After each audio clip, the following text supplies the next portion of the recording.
हिंदी व्याकरण की इस अनुपम श्रृंखला में एक बार फिर से आप सभी का हार्दिक हार्दिक अभिनंदन बंदन है। बंदे हैं हम उसके, हम पे किसका जोर। बंदे हैं हम उसके, हम पे किसका जोर। उम्मीदों के सूरज जब निकले चारों ओर, इरादे हैं फौलादी हिम्मती हर कदम, अपने हाथों किस्मत लिखने आज चले हैं हम। आइए हम आपको लेकर चलते हैं बहुब्रीहि समास की तरफ कि बहुब्रीहि समास क्या है। बहुब्रीहि समास को जब हम समझेंगे उसमें कर्मधारय समास को भी समझना लाजमी है, क्योंकि वेटिंग में आदमी है। आप नहीं समझेंगे कोई और समझ जाएगा, ठीक है, इसलिए आपका समझना जरूरी है। तो बहुब्रीहि समास और कर्मधारय समास, कर्मधारय समास में विशेषण और विशेष्य होते हैं, ठीक है, राइट। पहला पद विशेषण, दूसरा पद विशेष्य, इस अर्थ में तो कर्मधारय समास हो जाता है। लेकिन यदि हम दोनों शब्दों का अर्थ लें तो वहां पर जो अर्थ आएगा तीसरे के बारे में बताएगा, वहां बहुब्रीहि समास हो जाएगा। आइए परिभाषा पढ़ते हैं, उसमें बताते हैं। बहुब्रीहि समास वहां होता है जहां समस्त पद में समस्त पद यह है, ये सब समस्त पद है, ठीक है। आइए विग्रह है, ये क्या है, विग्रह है, राइट।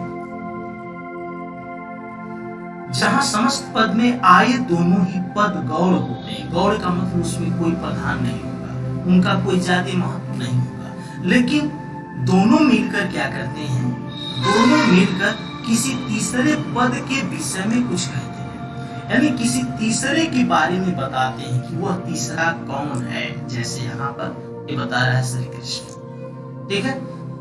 पीतांबर, पित्त धन अंबर, पित्त माने पीला, अंबर माने वस्त्र, दोनों मिलकर श्री कृष्ण की तरफ इशारा कर रहे हैं कि कृष्ण का पीला वस्त्र था, ठीक है। जब किसी तीसरे की तरफ इशारा करें और तीसरे के बारे में बताएं तो वहीं पर क्या हो जाता है, बहुब्रीहि समास होता है, ठीक है। तो यहाँ कर्मधारय समास भी है, बहुब्रीहि समास भी है, ठीक है। अगर विशेषण विशेष में लेंगे तो पित्त पीला क्या हो जाएगा, विशेषण, अंबर क्या हो जाएगा, विशेष। इस अर्थ में कर्मधारय है, और किसी तीसरे के अर्थ में लेंगे तो श्री कृष्ण के रूप में यह बहुब्रीहि समास है। बात समझ में आ गई होगी। और यह तीसरा पद ही प्रधान होता है, यानी बहुब्रीहि समास में पहला पद और दूसरा पद दोनों मिलकर किसी तीसरे की तरफ इशारा करते हैं। अब जब तीसरे की तरफ इशारा करते हैं, वो तीसरे को पूरी दुनिया जानती है, इसलिए वहां बहुब्रीहि समास होता है। तीसरे प्रधान पद का ज्ञान संदर्भ से ही होता है। ज्ञान संदर्भ का मतलब आपको जानकारी होनी चाहिए कि वो तीसरा व्यक्ति कौन है। उदाहरण के लिए नीलकंठ शब्द का विग्रह यदि नीला है कंठ जिसका, इसका विग्रह करेंगे तो नीला है कंठ जिसका, किसका पता नहीं। तो यहाँ क्या है, नीला यहाँ विशेषण का काम कर रहा है और कंठ क्या है, विशेष का काम कर रहा है। तो इस रूप में यह क्या हो जाएगा, कर्मधारय समास हो जाएगा, राइट।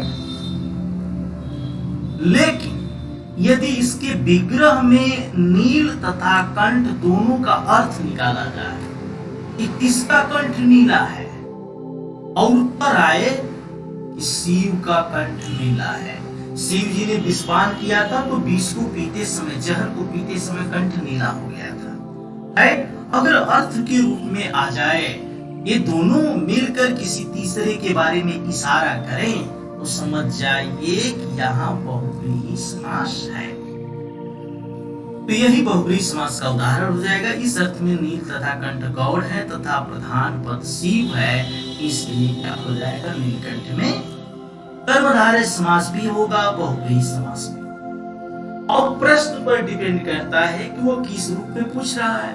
परिभाषा आपको पता है, अगर विशेषण विशेष के रूप में पूछ रहा है तो कर्मधारय समास, अर्थ के रूप में पूछ रहा है, किसी तीसरे के बारे में जानना चाह रहा है विग्रह करके, तो समझ जाइए वहां बहुब्रीहि समास होगा। इस तरह सारे एग्जाम्पल आपको दिए गए हैं। 10 आनन, 10 है आनन, आनन माने मोख, किसके, रावण, यानी 10 और आनन मिलकर रावण की तरफ इशारा कर रहे। त्रिलोचन, 3 है नेत्र, किसके, शिव के। चतुर्भुज, 4 भुजाएं, किसके, विष्णु के। सुलोचना, सुंदर लोचन यानी सुंदर आंख, किसकी थी? मेघनाद की पत्नी की थी, जिसका नाम था सुलोचना।